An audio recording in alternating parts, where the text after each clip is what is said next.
ಅವರೇ ಉತ್ತರ ಕೊಡ್ತಾರೆ ಅದಕ್ಕೆ. ಆ ಥರ ಸರ್ಕಾರದಲ್ಲಿ ಯಾವುದು ಯೋಚನೆ ಇಲ್ಲ. ಆ ಥರ ಸರ್ಕಾರದಲ್ಲಿ ಯೋಚನೆ ಇಲ್ಲ. ಯಾರು ಟಿಪ್ಪು ಜಯಂತಿ ಮಾಡ್ಕೊಂಡೇ ಬರ್ತಾ ಇದ್ದೀವಿ ನಾವು ಇವತ್ತಿಂದ ಎಲ್ಲ. ಇಡೀ ಇದು ನಮ್ಮಿದ್ದಲ್ಲಿ ಕರ್ನಾಟಕದಲ್ಲಿಲ್ಲ, ಇಡೀ ದೇಶದಲ್ಲೇ ಟಿಪ್ಪು ಅಭಿಮಾನಿಗಳು ಟಿಪ್ಪು ಜಯಂತಿನ ಆಚರಿಸ್ಕೊಂಡೇ ಬರ್ತಾ ಇದ್ದಾರೆ. ಮೊನ್ನೆ ಹೋದ ತಿಂಗಳಲ್ಲಿತ್ತು, ನಾವು ಆಚರಿಸಿದ್ದೀವಿ. ಸರ್ಕಾರ ವತಿಯಿಂದ 2013 ಮೊನ್ನೆ ಸಿದ್ದರಾಮಯ್ಯ ಅವರು ಬ್ಯಾಂಕ್ವೆಟ್ ಹಾಲಲ್ಲಿ ಆಚರಿಸ್ತಾಯಿದ್ರು. ಅದು ಇವಾಗ ಬಂದಾಗಿದೆ.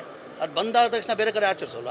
ನಾವೆಲ್ಲ ಟಿಪ್ಪು ಜಯಂತಿ ಆಚರಿಸ್ಕೊಂಡು ಬರ್ತಾ ಇದ್ದೀವಿ ನಾವು. ಅದು ಸರ್ಕಾರ ಸ್ಟ್ಯಾಂಡ್ ಅಲ್ವ ಸರ್? ಇಲ್ಲ, ಒಂದು ನಿಮಿಷ. ಸರ್ಕಾರ ವತಿಯಿಂದ 2014 ಟಿಪ್ಪು ಜಯಂತಿ ಮಾಡಬೇಕಂತ ಬ್ಯಾಂಕ್ವೆಟ್ ಹಾಲಲ್ಲಿ ಮಾಡ್ತಾ ಇದ್ವಿ.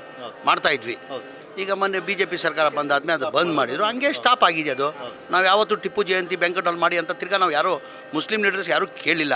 ಟಿಪ್ಪು ಜಯಂತಿ ಟಿಪ್ಪು ಅಭಿಮಾನಿಗಳು ಅವತ್ತಿಂದ ಆಚರಿಸ್ಕೊಂಡು ಬರ್ತಾಯಿದ್ರೆ, ಇವತ್ತು ಆಚರಿಸ್ಕೊಂಡಾರೆ, ಮುಂದೆನೂ ಆಚರಿಸ್ಕೊಂಡು ಬರ್ತಾರೆ. ಶಾಸಕರು ಕಾಶಪ್ಪನವರು ಇದನ್ನು ಗಮನ ಸೆಳೆಯುವ ಸೂಚನೆ ಅಂದರೆ ಸ್ಟಾಪ್ ಆಗಿರೋದನ್ನ ಶುರು ಮಾಡಬೇಕು ಸರ್ಕಾರ. ಅವ್ರ ಅಭಿಪ್ರಾಯ ಅವ್ರು ಹೇಳಿದ್ದಾರೆ, ಅವ್ರನ್ನ ಕೇಳಬೇಕು. ಅವ್ರ ಅಭಿಪ್ರಾಯ ಹೇಳ್ತಾರೆ, ನಾನು ಹೇಳ್ತಾರಲ್ಲ. ಈಗ ನನ್ನ ಅಭಿಪ್ರಾಯ ಸರ್ಕಾರ ವತಿಯಿಂದ ಬೇಡ, ನಾವು ಆಚರಿಸ್ಕೊಂಡು ಬರ್ತಾ ಇದ್ದೀವಿ, ನಾವು ಆಚರಿಸ್ತೀವಿ ಟಿಪ್ಪು ಜಯಂತಿ. ಸರ್, ಯತೀಂದ್ರ ಸಿದ್ದರಾಮಯ್ಯ ಅವರು 5 ವರ್ಷ ಮುಖ್ಯಮಂತ್ರಿ ಆಗಿರ್ತಾರೆ ನಮ್ಮ ತಂದೆ ಅಂತ ಮತ್ತೆ ಹೇಳಿದ್ದಾರೆ ಸರ್. ಮಾನ್ಯ ಮಾಧ್ಯಮ ಸ್ನೇಹಿತರಿಗೆ ಒಂದು ಮಾತು ಹೇಳಕ್ಕೆ ಬಯಸ್ತೀನಿ. ಮಾನ್ಯ ಮುಖ್ಯಮಂತ್ರಿಗಳು, ಉಪಮುಖ್ಯಮಂತ್ರಿಗಳು ಹೇಳಿದ್ದಾರೆ. ಏನು ಹೇಳಿದ್ದಾರೆ? ನಮ್ಮ ಹೈಕಮಾಂಡ್ ಹೇಳ್ತಾರೆ ಅದಕ್ಕೆ ಬದ್ಧ ಅಂತ. ಈಗ ಯಾವಾಗ ಇದೆಲ್ಲ ಚರ್ಚೆ ಆಗಬೇಕಾಗಿರೋದು?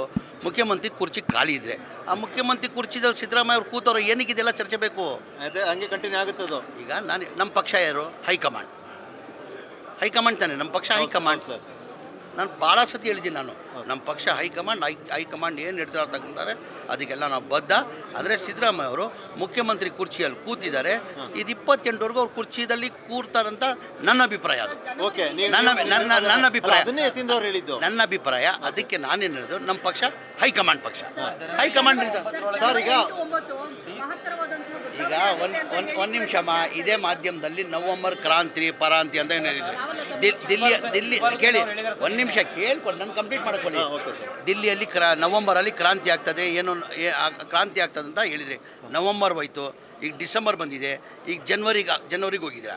ಆ ಥರ ಏನೇನು ಇಲ್ಲ. ಅದು ಏನು ನಿರ್ಧಾರ ತೊಗೊಳ್ಬೇಕಾದ್ರೆ ಅದು ನಮ್ಮ ಪಕ್ಷ ಹೈಕಮಾಂಡ್ ತೊಗೊಳ್ತಾರೆ. ಗ್ಯಾರಂಟಿ ನ್ಯೂಸ್, ಸುದ್ದಿ ಖಚಿತ, ನ್ಯಾಯ ನಿಶ್ಚಿತ.